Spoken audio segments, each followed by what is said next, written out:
Era para ser apenas mais um pouso, mas terminou como o pior acidente aéreo da história do Brasil.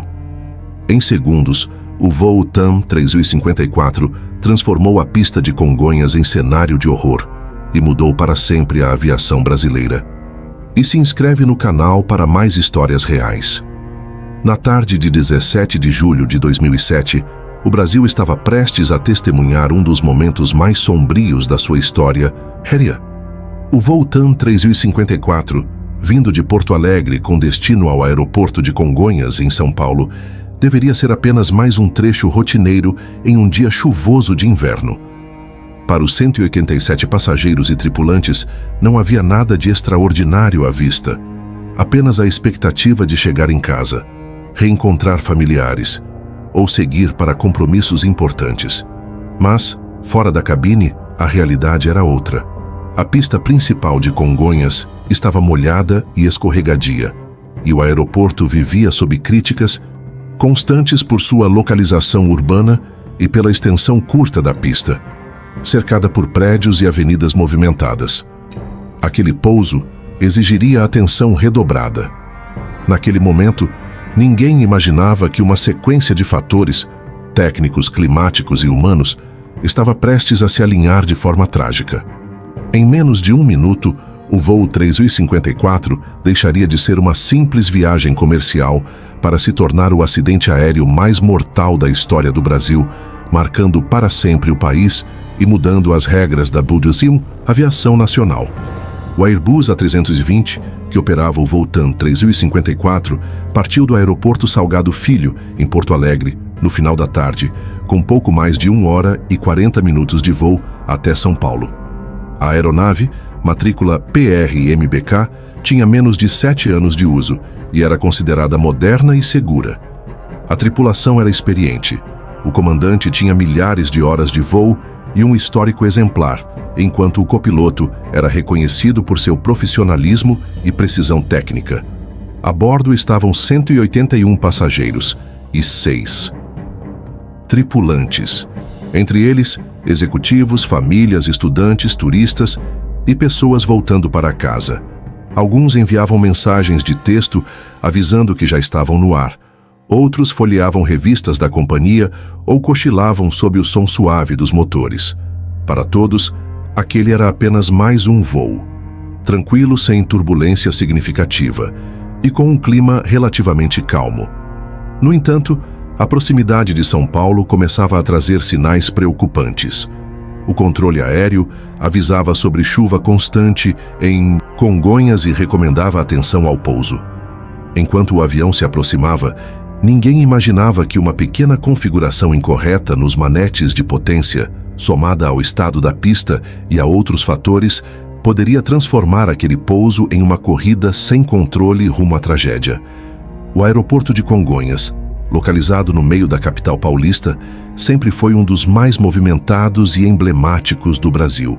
Sua proximidade com o centro da cidade o tornava estratégico para viagens rápidas, mas também um dos mais desafiadores para pousos e decolagens. O comprimento relativamente curto da pista principal, aliado à ausência de áreas de escape amplas, deixava pouca margem para erros. Um detalhe agravava o cenário. Em dias de chuva intensa, o escoamento da água na pista nem sempre era eficiente, aumentando o risco de aquaplanagem. Nos anos que antecederam 2007, o aeroporto já acumulava histórico de incidentes. Alguns aviões haviam ultrapassado o final da pista, felizmente sem vítimas fatais. Em resposta, a pista principal foi repavimentada, mas na época do voo TAM 3054, ainda estava sem ranhuras, grooving, que ajudariam a drenar a água e aumentar a aderência dos pneus. Naquele dia, 17 de julho de 2007, São Paulo enfrentava chuva contínua. Congonhas estava operando normalmente, mas a combinação de pista molhada, ausência de ranhuras e uma aeronave em alta velocidade criaria uma situação em que qualquer deslize seria potencialmente catastrófico. O voo TAM 3054 estava prestes a enfrentar o cenário perfeito para um desastre. O relógio marcava 18h45, quando o voo TAM 354 iniciou sua aproximação para o aeroporto de Congonhas.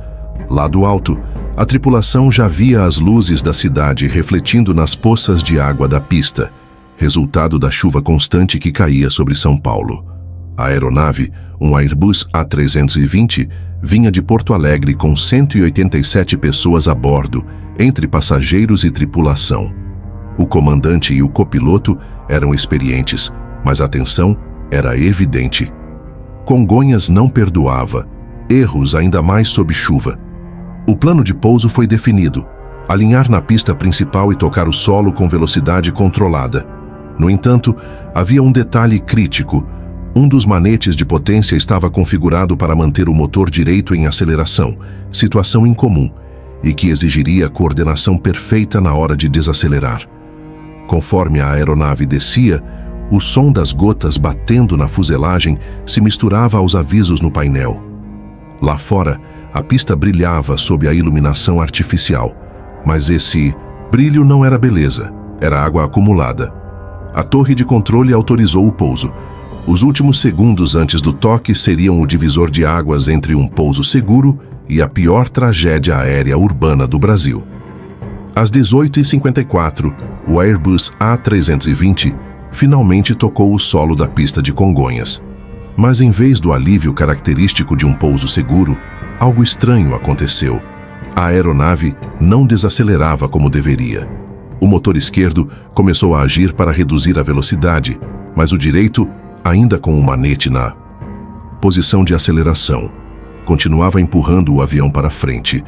Era como tentar parar um carro com um pé no freio e o outro no acelerador.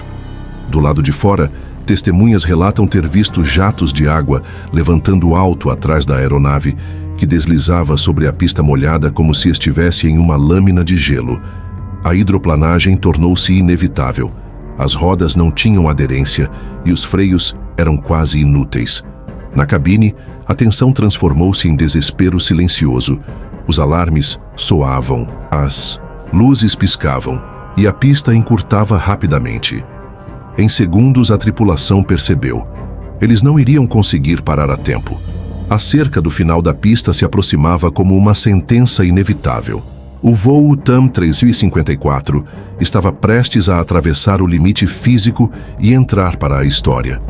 Não como um pouso difícil, mas como uma catástrofe urbana sem precedentes. O avião ultrapassa os limites da pista como se estivesse em câmera lenta para os que assistem, mas na realidade, tudo acontece em frações de segundo. Sem conseguir parar, ele atravessa a área de escape, cruza a avenida e colide violentamente contra o prédio da própria companhia aérea, localizado logo à frente. O estrondo é ensurdecedor, seguido por uma onda de calor e destroços voando por todos os lados.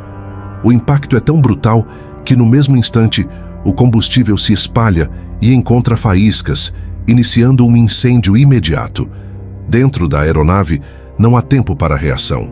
Do lado de fora, transeuntes e motoristas congelam diante do que estão presenciando, sem compreender completamente a dimensão da tragédia que acabara de ocorrer. Em segundos, o fogo se espalha com uma violência quase incontrolável, alimentado pelo combustível derramado. As chamas engolem a fuselagem e o prédio, criando uma coluna de fumaça negra que pode ser vista a quilômetros de distância. O calor é tão intenso que impede qualquer aproximação imediata, mesmo para os bombeiros, que chegam rapidamente ao local. Dentro da aeronave e no edifício atingido, o cenário é de completo caos. O fogo consome tudo o que encontra, enquanto sirenes ecoam pela cidade e moradores assistem atônitos à cena que marcaria para sempre a memória de São Paulo. Enquanto as chamas avançam, equipes de resgate tentam se aproximar, mas o calor é sufocante e o risco de explosões secundárias torna cada passo uma corrida contra a morte. Alguns bombeiros com equipamentos pesados tentam abrir caminho pelas laterais, enquanto outros focam em conter o incêndio para evitar que ele se espalhe para construções vizinhas. Gritos e pedidos de socorro ecoam no meio da fumaça espessa, mas a visibilidade é quase nula. A cada minuto que passa, as chances de encontrar sobreviventes diminuem drasticamente, e o peso dessa realidade começa a se instalar sobre todos os presentes. Quando as sirenes diminuem e o fogo finalmente é controlado, o que resta é um cenário de destruição absoluta. A fumaça ainda sobe lentamente dos destroços, enquanto corpos são retirados em silêncio, cobertos por lençóis brancos. O barulho ensurdecedor do acidente dá lugar a um silêncio pesado, quebrado apenas pelos passos lentos das equipes de resgate e pelo choro contido de quem assiste de longe. Ali, no meio dos escombros, não há mais corrida contra o tempo. Apenas a dura constatação de que o pouso nunca terminou para aqueles que estavam a bordo. Enquanto o país inteiro assiste atônito, começa a investigação para entender o que realmente aconteceu naquele dia. Caixas pretas são recolhidas, pedaços da fuselagem são analisados, e cada segundo do voo é reconstruído pelos peritos. Especialistas debatem sobre falhas técnicas, condições da pista e decisões tomadas nos últimos instantes. Mas, para as famílias, mais do que respostas técnicas, existe uma pergunta que ecoa de forma insuportável. Poderia ter sido evitado?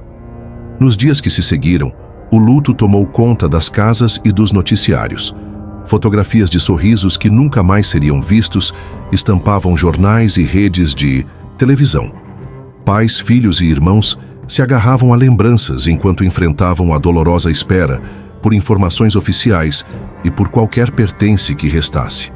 Para muitos, a ausência não foi apenas física, mas um silêncio constante que passou a habitar cada cômodo da casa. Logo após o acidente, equipes da Aeronáutica, da Polícia Federal e especialistas em aviação iniciaram uma apuração detalhada para entender o que havia acontecido. Caixas pretas foram encontradas e enviadas para análise, revelando diálogos de tensão na cabine e dados técnicos cruciais. O país acompanhava cada atualização com expectativa e revolta, enquanto surgiam debates sobre falhas mecânicas, erros humanos e questões estruturais no aeroporto. Essa busca por respostas não era apenas técnica, era também uma tentativa de dar algum sentido à tragédia. Mesmo anos após a tragédia, o acidente do voo TAM 354 continua sendo lembrado como um dos momentos mais sombrios da aviação brasileira. Monumentos e homenagens mantêm viva a memória das vítimas, enquanto famílias e sobreviventes lutam para que erros semelhantes nunca mais se repitam.